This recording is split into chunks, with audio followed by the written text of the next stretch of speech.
Olá, pessoal! Bem-vindos de volta ao nosso canal. Hoje vamos mergulhar num tema que é o coração da nossa fé. O que é a igreja? Muitas vezes pensamos nela como um prédio ou uma organização, mas a Bíblia nos mostra algo muito mais profundo. Vamos descobrir juntos? A jornada para entender a igreja começa bem antes de qualquer construção. Os primeiros pais da fé, como Irineu, diziam: Onde está o Espírito, aí está a igreja.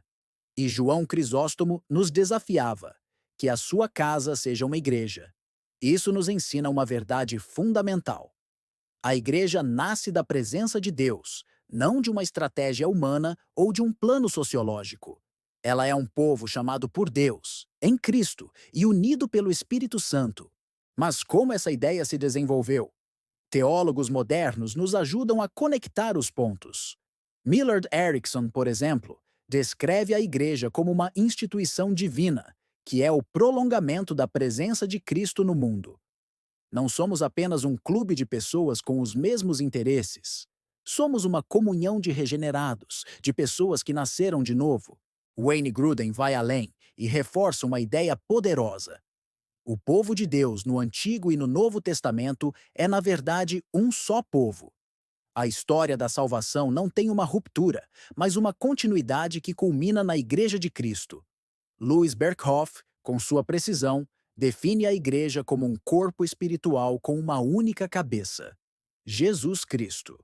Essa imagem é central. Não há igreja sem Cristo como o centro absoluto. Agora, uma pergunta que sempre surge: quando a igreja realmente começou?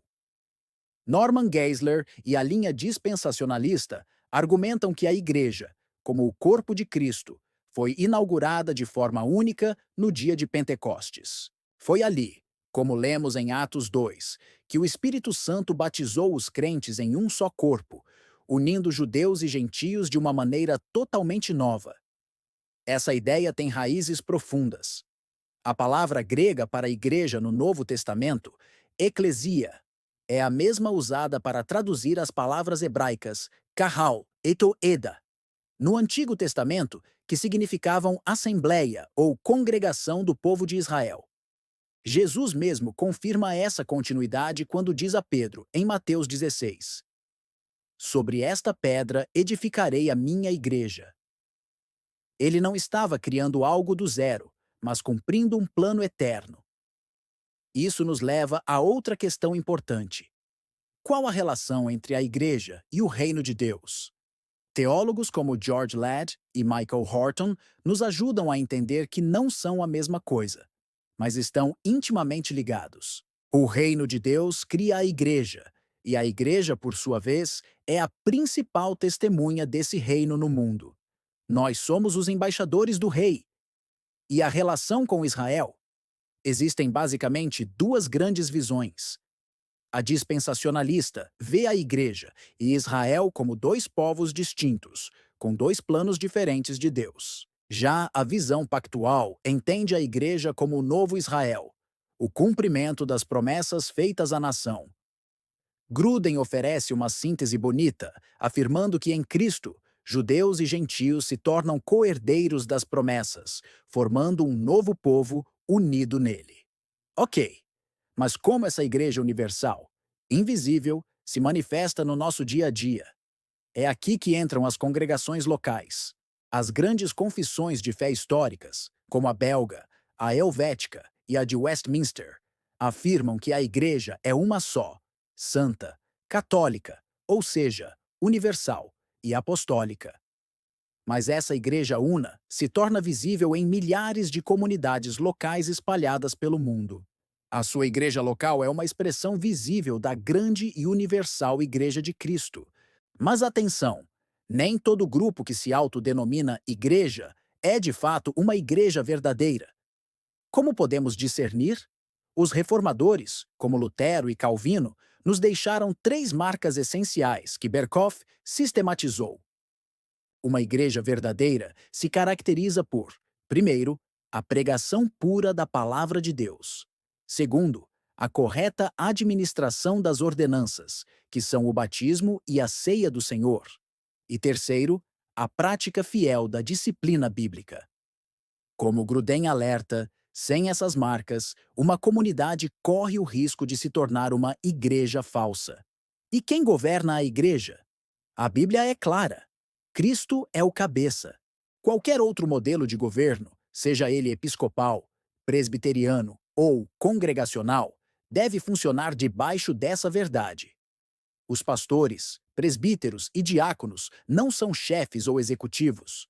São servos do rebanho, chamados para cuidar, ensinar e proteger o povo de Deus, seguindo o exemplo do Supremo Pastor.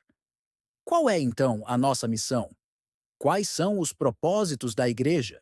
Seguindo o modelo de Erickson, podemos resumir em 4 áreas que precisam estar em equilíbrio. Primeiro, a adoração a Deus. Segundo, a edificação mútua, ou seja, o cuidado e o crescimento uns dos outros. Terceiro, a evangelização, que é levar a boa nova ao mundo. E quarto, a responsabilidade social, que é manifestar o amor de Cristo através do serviço ao próximo. Uma igreja que foca em apenas um desses pontos e esquece os outros adoece.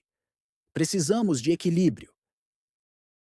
Finalmente, a igreja é chamada a buscar 2 coisas constantemente: pureza e unidade. Pureza de doutrina e de vida, lutando contra o pecado e se apegando à verdade. E unidade, como Jesus orou em João 17. Não se trata de uma unidade organizacional forçada, com um líder mundial, mas sim da comunhão real e espiritual dos santos, que, apesar das diferenças, estão unidos em torno de Cristo. Portanto, em resumo, o que é a igreja? A igreja é o povo trinitário de Deus, um povo chamado pelo Pai, revelado em Cristo, o Filho, formado pelo Espírito Santo, fundado na palavra e enviado ao mundo para ser sal e luz. Ela é a noiva de Cristo, o corpo de Cristo, o templo do Espírito. E você e eu, pela fé, fazemos parte dessa história maravilhosa. Obrigado por assistirem até aqui. Espero que esta reflexão tenha abençoado sua vida e fortalecido sua compreensão sobre o que significa ser igreja. Se você gostou, não se esqueça de deixar seu like, se inscrever no canal e ativar o sininho para não perder os próximos vídeos. Fiquem com Deus e até a próxima!